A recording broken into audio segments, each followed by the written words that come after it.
मित्रांनो, तुमच्यापैकी प्रत्येकाने हे गाणं ऐकलंच असेल।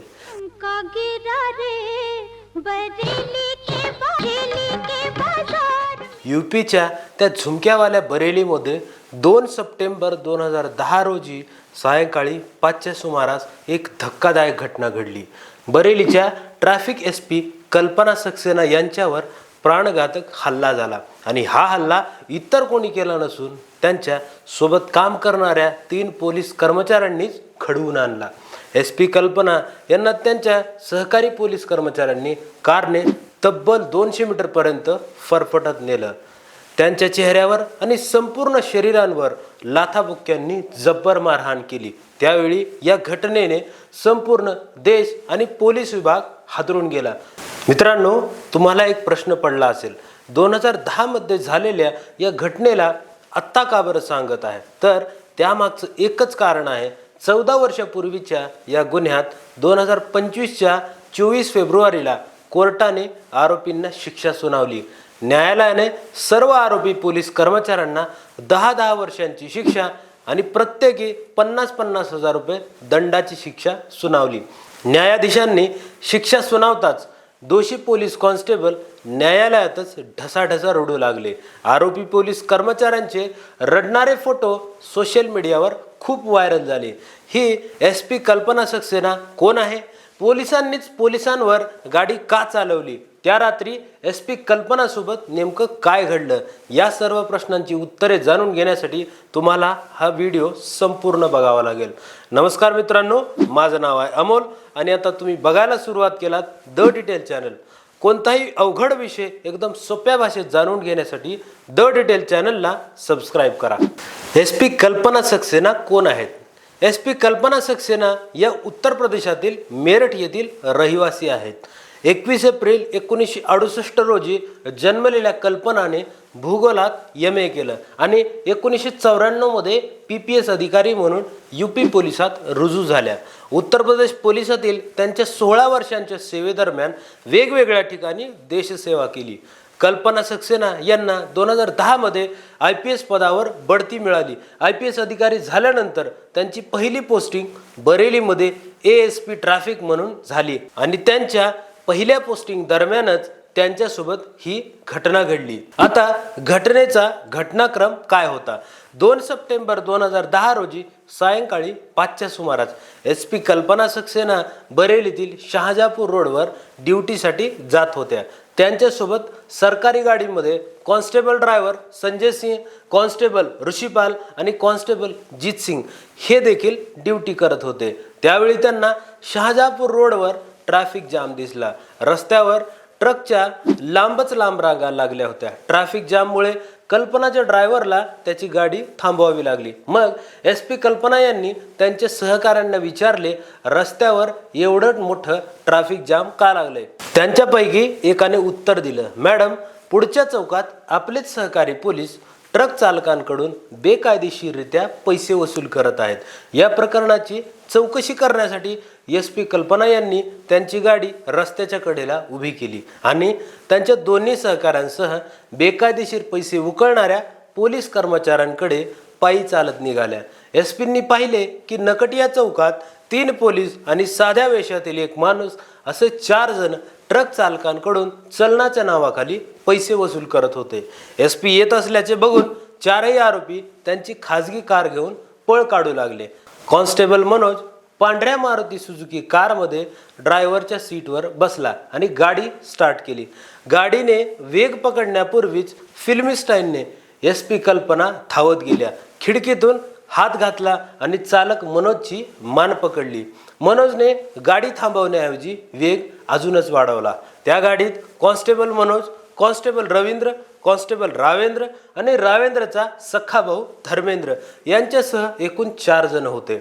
एसपी कल्पना यांनी वारंवार सर्वांना गाडी थांबवण्याची विनंती केली, पण त्यांनी ऐकले नाही। कॉन्स्टेबल रवींद्र आणि कॉन्स्टेबल रावेंद्र या दोघांनी कल्पनाच्या कधी चेहऱ्यावर तर कधी हातावर लाथाबुक्क्या मारायला सुरुवात केली आणि आज तुम्हारा आखरी दिन है अशा धमक्या देऊ लागले। SP कल्पना यांनी आपला जीव धोक्यात घालून धैर्याने लढा दिला। आरोपींनी कल्पनाला गाडीतून खाली ढकलून देण्याचा आणि कारने चिरडून जीवे मारण्याचा भरपूर प्रयत्न केला, पण धाडसी कल्पनाने हार मानली नाही। 200 मीटर पर्यंत वेगवान मारुती सुझुकी कारच्या दाराशी लटकत राहिल्या आणि जीवाच्या आकांताने संघर्ष करत राहिल्या। SP पुन्हा पुन्हा एकच गोष्ट सांगत राहिली, पळून जाण्याचा प्रयत्न करू नका, थांबा, नाहीतर परिणाम चांगले होणार नाहीत। पण त्यांनी SP कल्पनाचे अजिबात ऐकले नाही। ते SP वर लाथाबुक्क्यांचा वर्षाव करत राहिले। धाडसी IPS अधिकारी कल्पना यांनी चालत्या गाडीतून उडी मारून कसाबसा आपला जीव वाचवला। चालत्या वाहनातून पक्क्या रस्त्यावर पडल्याने आणि जबर मारहाणीमुळे त्या गंभीर जखमी झाल्या। त्यांच्या चेहऱ्यावर आणि संपूर्ण शरीरावर गंभीर जखमा झाल्या। तोपर्यंत 4ही आरोपी त्यांची कार घेऊन फरार झाले। काही वेळाने रक्ताच्या थारोळ्यात पडलेल्या SP कल्पनासोबत आलेले इतर पोलीस त्यांच्याकडे धावले आणि रुग्णालयात घेऊन गेले। तिला रुग्णालयात दाखल केले जाते आणि काही दिवसांनी जेव्हा तिला डिस्चार्ज दिला जातो तेव्हा ती तिच्या वरिष्ठ अधिकाऱ्यांकडे न्यायाची याचना करते। ती आरोपीविरुद्ध बरेलीच्या कॅन्ट पोलीस ठाण्यात FIR दाखल करते। SP कल्पना यांच्यावर कोणी हल्ला केला? फरुखाबाद येथील रहिवासी शिपाई रवींद्र, ज्याची आणखी एक ओळख होती, त्याला टायगर म्हणूनही ओळखले जायचे। नकटिया येथील रहिवासी रावेंद्र नावाचा एक शिपाई आणि त्याचा सख्खा भाऊ धर्मेंद्र ऑटो चालवण्याचं काम करायचा आणि त्याबरोबरच त्याचा भाऊ रावेंद्रला पैसे वसुलीच्या या खेळात मदत करायचा। या तिघांव्यतिरिक्त मुरादाबादचा एक पोलीस शिपाई मनोज, याला सुलतान म्हणूनही ओळखलं जायचं।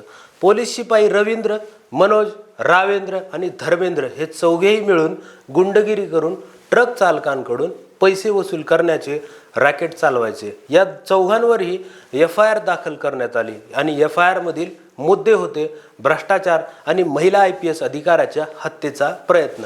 पोलीस विभागाने या प्रकरणाची कसून चौकशी केली आणि घटनेच्या 3 वर्षानंतर म्हणजे 2014 मध्ये तिन्ही कॉन्स्टेबलना बडतर्फ करण्यात आलं। त्यानंतर आरोपी कॉन्स्टेबल भ्रष्टाचार आणि हत्येच्या प्रयत्नाच्या या प्रकरणाबाबत न्यायालयात जातात। न्यायालयात त्यांच्यावरील आरोप निराधार आणि बेबुनियाद असल्याचं सिद्ध करतात। त्याबरोबरच कायदेशीर युक्त्या लढवून उच्च न्यायालयात खटला जिंकतात आणि पोलिसाची नोकरी तिघा आरोपींना पुन्हा बहाल केली जाते। पण कल्पनाने हार मानली नाही, तिने न्यायासाठी लढा सुरूच ठेवला। या प्रकरणाची पुन्हा विभागीय चौकशी करण्यात आली।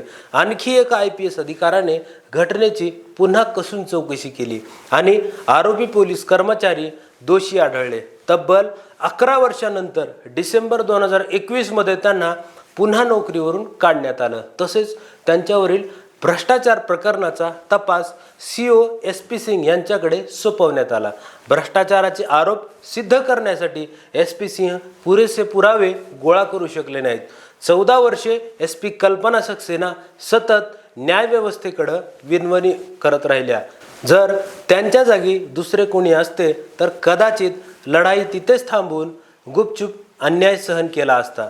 पोलीस खात्यात IPS अधिकारी असूनही त्यांना न्यायासाठी सरकारी कार्यालयांच्या फेऱ्या माराव्या लागत होत्या। या प्रकरणात गुन्हेगारांनी स्वतःला निर्दोष सिद्ध करण्यासाठी साम दाम दंडभेद असे सर्व प्रकारचे प्रयत्न केले, पण त्याचा काहीच उपयोग झाला नाही आणि दिवस उजाडला 24 फेब्रुवारी 2025चा।